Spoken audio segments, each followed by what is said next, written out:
visa. Of course omanyira bwe kigenda maaso tuba mu nsonga za bya visa.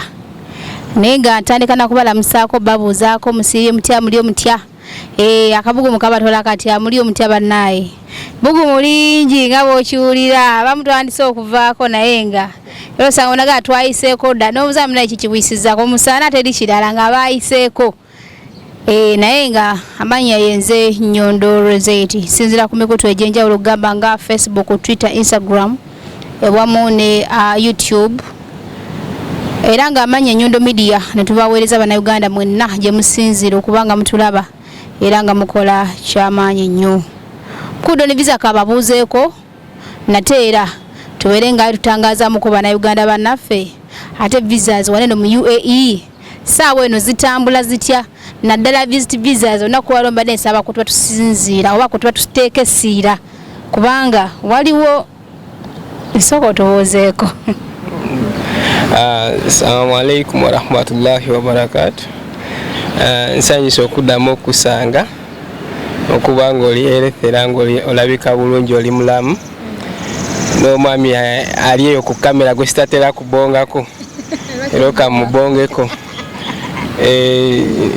Alhamdulillah tuli balamu ne Idi era sizoni eyo era nsanyusa nnyo okubanga nzeemu okubanga tulabagana. Eno kabanga kabadde kawanvu tubuuliriridde akabanga kawerawerako naye era buli wembeera kawo nga nyina enso questions ez'enjawulo okuva mu baana omanyizo siri wa visa era sibitegeera bulungi mba nyina okujja okwebuuzaako abantu bawe information ng'eri right wabula nga sikoze ekiseetumiikiriza mbw ate kino omunango obaoliawo kino kiri akaseera kano twetaaga okumanya kubanga visit visas of course ne visa change nayo nsonga nkulu kubanga abasinga bakyebuuza nti bikyalimu okwexitinga nomaana okomawo oba kati byakyukamuko nti osobola okukyusa ng'oli muno mwenyininyini munda naye tutandike ne visit visa oyo yenna eyakasooka okulaba mukulu don visa kazi amanyi gatugambye already nyinza okuddamu kyabuvunaanyizibwa okuddamu neneyanjula kubanga wabaawo omupya olunaku Nyondo Media nga platform it's a worldwide. Every day, every time wabaawo omupya eyina ebisikiriza. It's not just a platform but it's a media, you understand. Banji abansaba interview for real. Naye nze mbanoonya mmwe kubanga mulina special kowa eri ku bantu aba bulijjo era muli bankizo mu mbeera ezikwata ku bantu. First of all, ngenda kwogera ku nsonga ya visa zino wammanga 60 days. Mbadde nyera kanzi munansonyiwa amanya agange mpitibwa Ibrahim Gypsia Chiyemba aka PRO Don Visas. The PRO is not a name but it's a expatriate. Everyone knows about PROs in UAE and as well Chenkola running and to enforce visa laws and to make in practice for that which the government chebeta donga reforms so kulabanga nti nchi nnyonnyola abo batakitegeera so bwekityo kiri. So tugenda kugera ku visit visa ne ku visa change because ne categories endera tu isemu kalono lukwakwa tunakoma ntubika mu kakati visa. First of all, visit visa from outside UAE waliwo according to as per nationality waliwo kyetuyita African nationality, Asian nationalities and European nationalities. Asian and European nationalities and some African nationalities, there is those eligible African nationalities in Gazifuna 90 days. That is Dubai. You understand? Ugandans, they can get Dubai visa, yes, but there is what we call standard system procedures to follow. Ngono kuba financially stable, academically stable, you understand? And most importantly is financial stability. So omuna Uganda sigisagala kwesa kigambo kya regular, but normal Ugandans in their financial stability like locals baina okubanga bafocusinze ku visa eya 60 days and 30 days. Tuba togera right now, even right now tuba posting a visa oba ku applying a visas omuntu abajja wano okuyiyembera nga there is those who are seeking for green pastures. It is better and more important nomanya ekikulu category check favoring wandigeze ne 60 days, leave alone 90 days bagenda kulira bwerere sente zo togenda gifuna kitegeera eyo visa omuntu avawa ewaka. Ekirala waliwo visa ezakwatibwa nga ziruddeyo zigenda myezi 2, mwezi gumu kitundu, mwezi wano ensi eya UAE ina kye tuyita government of UAE ngekulembera owekitiibwa Sheikh Muhammad bin Zayed Al Nahyan nga president wa UAE, kubanga ndi mukozi era nkwatagana ne government n'okumanya ensi gyendimu visa gyensabira abantu ani president w'ensi eyo. Nganze PRO oba public relations officer tuve mu kwogera obwogezi n'okusanyusa abantu, abula abantu balina okutegeera nti UAE eyina kye tuyita federal governments, eyinawo kye tuyita government of Dubai. Olaba kiri ekizimbe kiriko government of Dubai. Wogenda e Sharjah kye tuyita government of Sharjah, and there is what we call government of Ajman, Abu Dhabi, and so on, so like 7 Emirates. Emirates ezo zina enkizo ku federal governments zaazo ne visa zaazo. Sharjah esobola okusiba without any announcement nga we yakola era tukirimu visa zezakwatirayo nabo abazifuna sawa zino bafuna za Abu Dhabi. So gwe nango oli eyo waliwo abakozesa advantage nakugamba visa yo nga teyagiteekayo because wabawo ekikyamu wabawo era afunamu wabawo afiirwa. So manya nnyo oli mubuuze visa yange kakasa wagiteekayo akuwe front system screenshot ebyo tubayigiriza era nga tuba sensitizing okuba nga mwebereramu labisa kitegedde si politics but kwebereramu kubanga yes bya visa. Omuntu wakugamba nti visa yagiteekayo manya yagiteeka wa mubuuze wagiteeka wa Sharjah Abu Dhabi story ki kitegedde awajja kutegera kana kasajja kalaba nnyo doni Nyondo Media kagigoberera kitegedde. So ojja kutegeera nti visa yo yes ojja kutegeera nti right now ebere ku Sharjah ojja kukakanya omuliro ne depression iwe kakanyoga Sharjah bane kwendi nalabe front system esoma Sharjah kanzika kane mulekera oku pressurizing aba agents.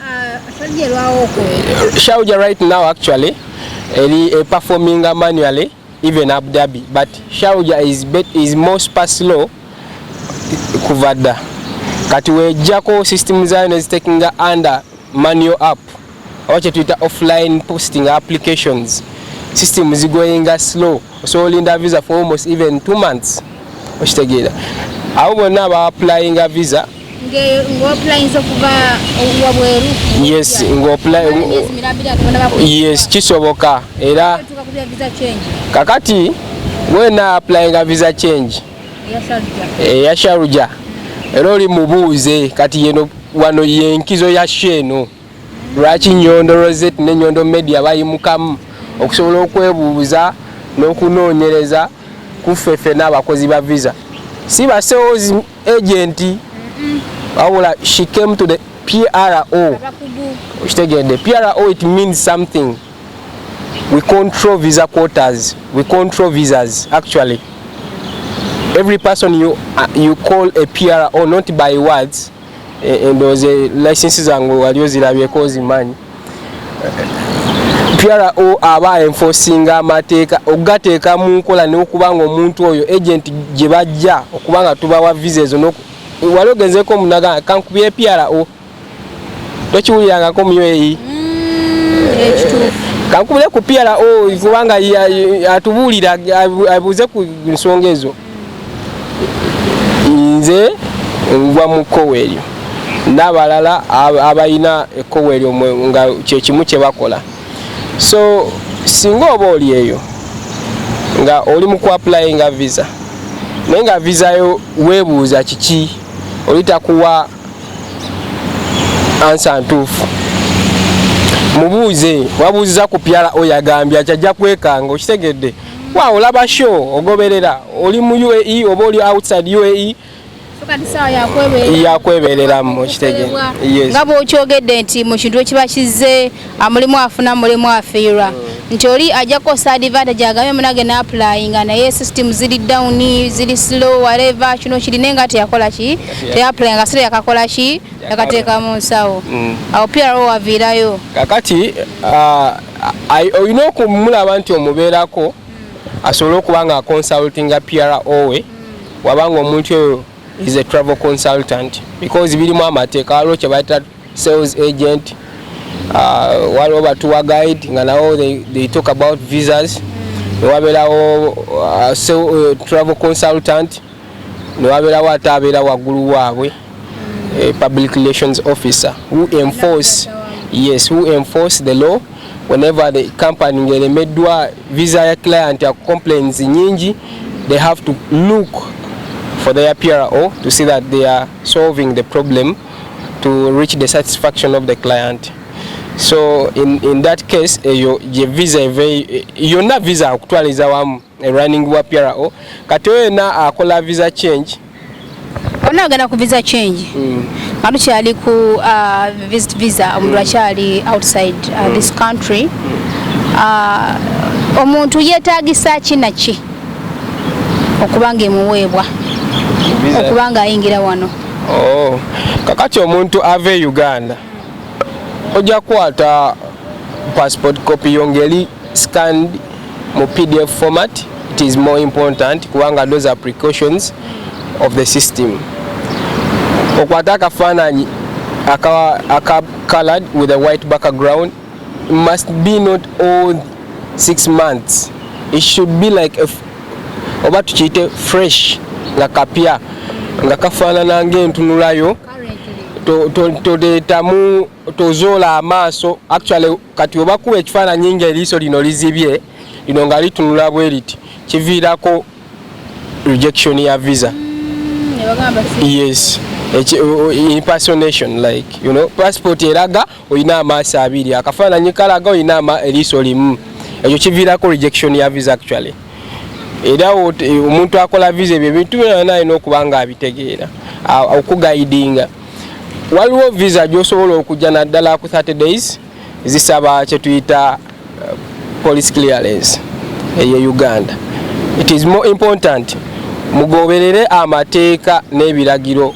Omuntu ono akolera visa by'ababeera babagamba muleme bawa buzibu kuba mwagala visa application yesobola okuba ng'ekola ki getting approved. So si byamaanyi nnyo we tuba tuze ku required documents eza visa ya Abu Dhabi ne Sharjah singa oba applyinga singa kijja ng'oyagala visa ya Dubai. Visa ya Dubai ejja kusaba bank statement. Okitegeera eyo ya Dubai visit visa.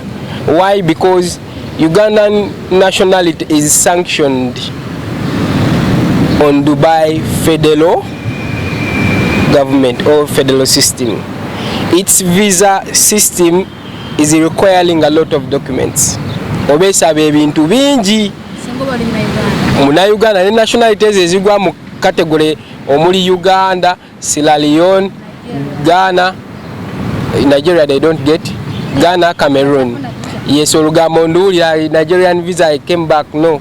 Bali mu bafera Nigerians they can only get spouse visa, and those who are in those same companies who are trying to renew, mostly female 100% or 95% according to the system statistics and rate of approval.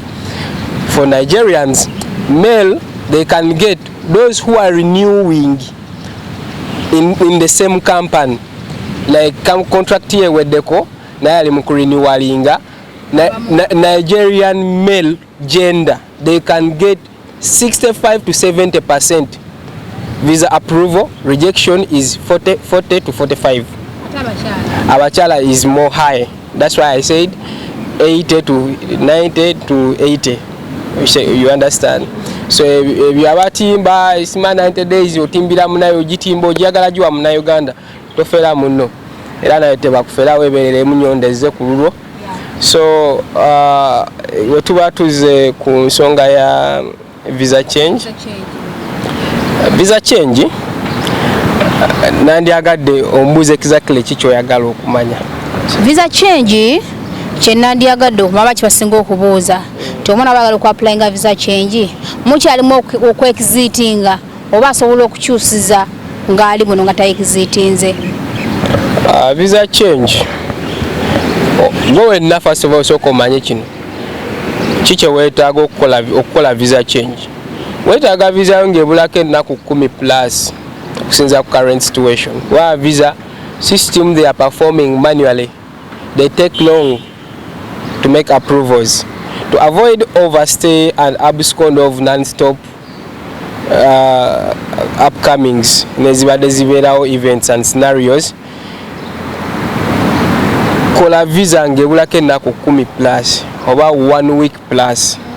Ekilala wetaaga visa copy yo keeping along with you, original passport yo along with you, because this is A to A, it means airport to airport. You must exit and come back. Kirimu okulinnya ennyonyi n'ofuluma n'odda. Olina okubeera n'akafaananyi nga kalikiri akaviirako rejection. Okitegeera ne ssente ezigenda okukola visa yo. So muno mutasobola kukoleramu? Tosobola kukola visa. Waliwo gundi yonna nga kulyawo gyebayita visa extension. A visa extension is extension to extend of 30 days and is accessible 2 times. Only 2 times. Only 2 times. So when you exit 2 times, what is wotandika no call extension for first time, second time, the third time, or you know call A to A. Okudda ewammwe oba okudda ku residence, one of those things. Ekirala tewaliwo visa change inside the country as we speak right now nga wetwogerera kati. You must exit. Singa tuteekayo visa right now nga tickets slots oba tukiyita slots nga tezili available, you will get your visa first kubanga yo visa kati gyetugaba. Singa omuntu akolera visa change, it's better ne batsooka ne bateekayo visa nefuluma, then after ne yoka bateekayo ticket, rather than going to the airport and exit and wait for the visa at the airport. It will lead you into deportation. Ojja kwesanga ng'oli Uganda usuze ku airport week tolya tonaaba. There is nothing I hate like being told a female Ugandan or a female of any other nationality is at the airport sleeping waiting for the visa without eating, without taking shower, without, you know. Chili so disgusting nga nadala kusaidia abakazi. Chiva kushi. Ati system erawo kukola approvals. Ate olyawo tebagenda kukiriza kuddeno. Ate olwawo ku airport bagenda ku deport. Oshege by force. Kubanga okoze congestion y'amaanyi kuki olabisa. Oshegede kati labisize eno okwebereramu nga olabisa oyo ayagala okuli mambo akusindika eri gye bagenda okulabisiza. Labisizaawo mugala ekyompa si kituufu. I rather wait within rather than kati abantu gye ba mistakeninga nagamba nti visa change inside. Yes, it is inside the first approval, first copy, but you can't get to status of approved visas in the system before the first or the previous one. Okubera nge getting out into closed status. Eri enkade no closinga enempya eyingiremu fines zisobola okubanga tezibala. Oshegede wogenda ko airport no scanninga no exitinga enempya genda kuswitchinga enkade closinge osobola okuba nga odda smoothly ne visa yo. Yes.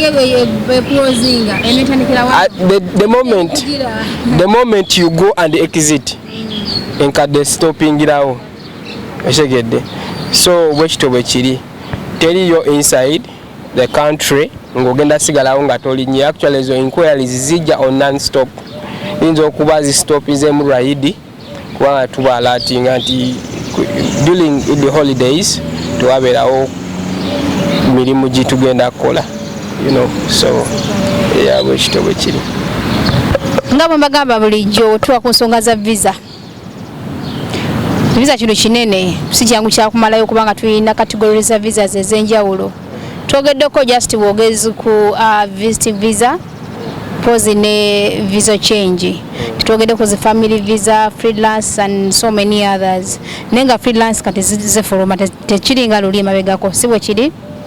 Actually lwe twasembayo okwogera ndowooza twali tumaze okuteekawo embeera ku bakulu abatyali aweya ne bafuuka aweya ab'ekitiibwa.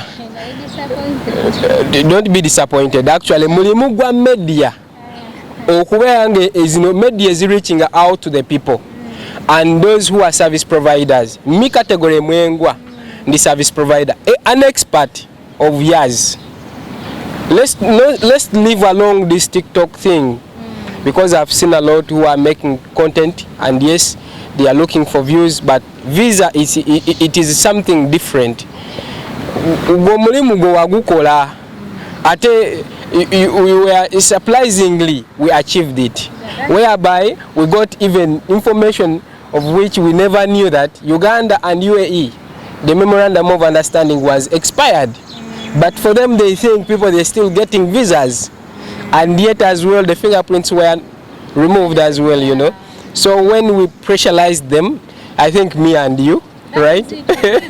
And we did it. Ugandans, actually I think Ugandans they should praise you, and because and it is you who brought the idea. Yeah, because chibera surprisingly okubanga ambassador tamanyi bana Uganda chibaliko nti omugamba muna Uganda so afuna visa nga kubuza atya bafuna ne wo yakiyaga nti walone gwenda kuledo ndazima mga atya musajja message nzikulage owekitiibwa, you know.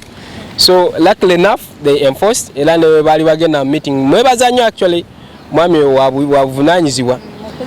Yes, yambuza ekibuzo will you manage to be around or not, kwana mubeerako nangamba actually the next yalinganga lwa mukaaga nangamba ku Monday sawa mukaaga by sawa munana minister wa UAE ne cabinet ye aba foreign affairs ne interiors bagenda kuwa to meeting ne ba ambassadors ba UAE ba Uganda so kubanga bakola ki tujira era nangamba by the end of this week, the next in the middle of the month of March, I remember the date was 15th, visa nevazita, and we are lucky Ugandans they renewed what we call memorandum of understanding.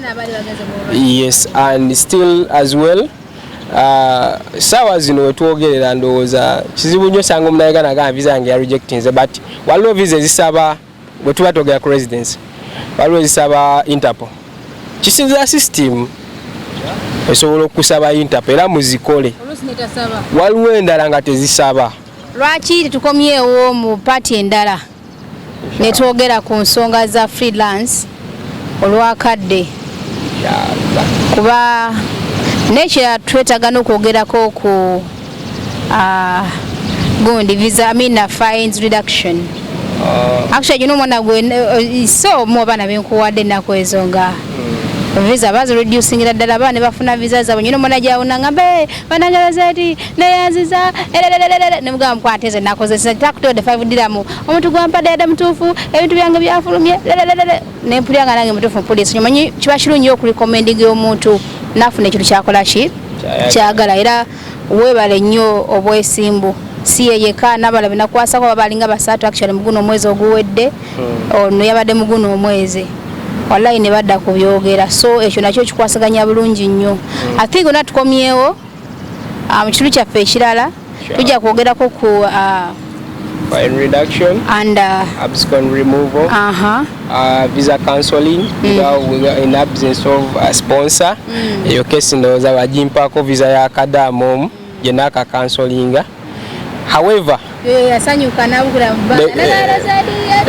she can afford, that's why she's happy.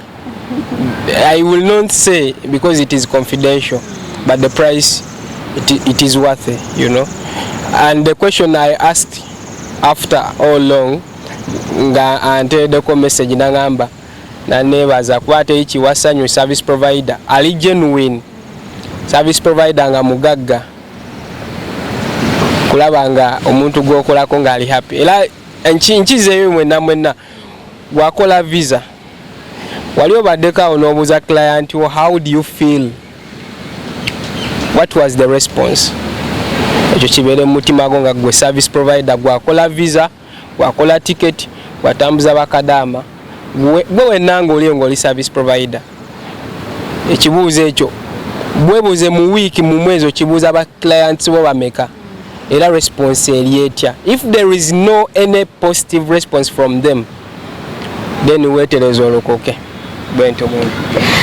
So wetukomye leero nenga tubebaza mwene batufollowinga mwebale kutwagana fe tubagala nnyo ensonga lwaki tubatera ate programs ezifananako bwe ziti ez'enkizo mubeere nga ate mubeera aware oba nga muli updated ku nsonga zonna wano mu UAE okusingira ddala visa kubanga visa kyekintu ekikukumira mu nsi y'abandi. So ngoba togiyina batokirizibwa kola ki? It's a permit. Ababeeramu guba musango nga tebalina visa. Actually akatalekeka gwe nango oli eyo nga osula mu UAE sigenda kwogera mbu osula gindi ng'osula mu UAE si mu Uganda bali mu kwata ate buli wamu ne mu nyumba kati kisigenda kyogera mu luzungu bana Uganda gwe nango oli eyo nga obeera mu UAE mwowangalira fe bemulaba ba PROs tubeera n'emikwano gyaffe bebayita ba CIDs batubagulirako abakirabako we nalabula ku union tebagenda kwata bakwata eyaŋŋamba yali sina muna Uganda nga agamba abantu bo ku bitundu bino bamanga union Baniasi Deira Park Sabuka aba bakuŋŋaana ennyo tugenda bakwata ku union abali be bakwatirawo era mwakiraba ne be bakwatira baŋŋamba ngegwe twaye tulowooza olimba fere tunoonya views tetuli ba content creator atakomera mpeera abatukomere tusinkane obulundi Katulangirire GKSF Travels and Best Ways Tourism banono bwe kafulu mu kufunira visa gateko ne air tickets bakola ku fine reduction ne abscond removal outpass ne PCR test bafuna emirimu direct ejaba maids bakufuna Dubai PCC ne Interpol letter tebakusasula kasente konna muyagala kuwebuuzako balina PRO services GKSF Travels and Best Ways Tourism basangibwe Dubai Dira City Center Achiko Business Park Building L5 office number 5-0-7 mufune ku simu 0523-7 mukaaga beba GKSF Travels and Best Ways Tourism.